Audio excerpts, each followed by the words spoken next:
Add some flavor to bland rice with this Caribbean style coconut rice recipe. Start off by prepping your ingredients. So I am just going to dice up some garlic cloves, about a 1/4 inch of ginger, and also chop up 1 spring onion stalk.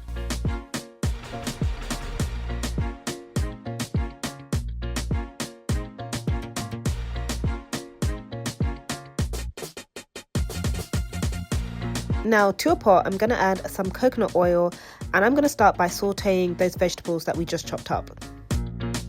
Then you want to add in some washed rice and mix it all together. And here I've got about 200 milliliters of coconut milk, or at least enough coconut milk to cover the rice with 1/2 inch of a buffer. Then I'm going to season it with some salt and black pepper and also some fresh thyme. Mix it all together and let it cook low and slow until your rice is nice and fluffy. It's just an easy way to take basic rice and make it a little bit more interesting. If you like this recipe, please remember to comment, like and subscribe, and I'll see you in the next one.